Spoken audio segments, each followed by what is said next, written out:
Do you consider yourself a Wall Street guy that likes skiing, or a ski racer that happened to work at Wall Street? Ski racer that happened to work at Wall Street.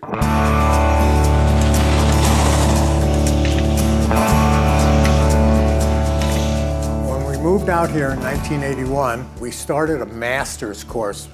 Bill Skinner started with 7 ski racers, or wannabe ski racers, and he was the coach. And the program was tremendously successful, and they taught me how to ski and how to ski race. And I came in dead last for the first 3 years. I mean, there were people who said, if John ever beats me, I'll burn my skis. I mean, he really, truly loves it, and it's fun to go off with him on a weekend up to the mountain. He's always giving me pointers how I can get better and better. John is amazingly healthy, amazingly active, and on the competitive skiing front, he's the best. 8 times I've been on the top of the podium, and I've been second in the world. It's the most exhilarating sport I've ever been involved in. It's so peaceful to be out on the snow, and it's quiet, and there's danger, and there's speed, and I just love it.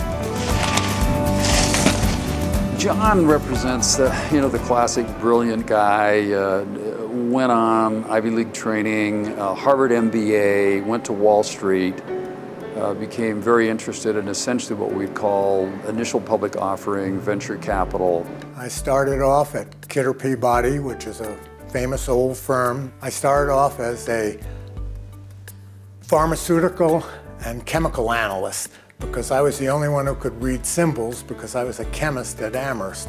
Those stocks did very well, so people were dumb enough to think I was smart. When you're in a bull market, you're always smart.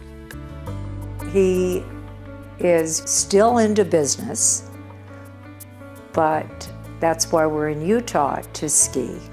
I retired at 45 so I could get on and do different things in life rather than just work.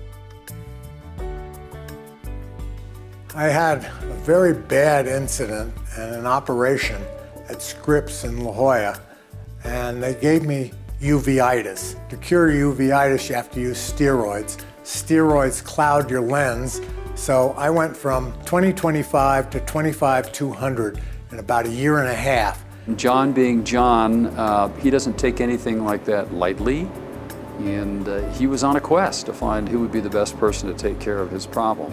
Now, I was coaching Little League Baseball in La Jolla, where we lived part of the time, and I was trying to ski race up here, and I couldn't see. We wound up at Jules Stein with a Dr. Strasma who raved and raved about Dr. Randall Olson. So I saw Randy, we talked a lot, I did a lot of research, and finally, after about a year of suffering, I let him do the operation. I took care of it and hit up a friendship at that time that has endured and only strengthened over the years. It was extremely successful. I went back to 2025. It was like, the world opening up again. Not only did he help, he saved his sight completely. So we were forever indebted to Dr. Olson. I told him anything I could do for him, I would help him with. And he said, well, I'd like to build a eye center. And I said, well, I'll give you as much money as I can afford because I owe you my life. Ever since then, the John Moran Eye Center has been a very first priority charity with the two of us. One of the things that we really are known for is we've got an amazing collection of early Utah art. One of the finest collections, actually, in the state. We amassed quite a few paintings, and so it was really pleasurable to give them to the John Moran Eye Center. I love John's irreverence, his incredible sense of humor, his keen intellect, and at the same time, you've got this desire to give back as a philanthropist. So what is that? That's kind of a 4-in-1 at the very least.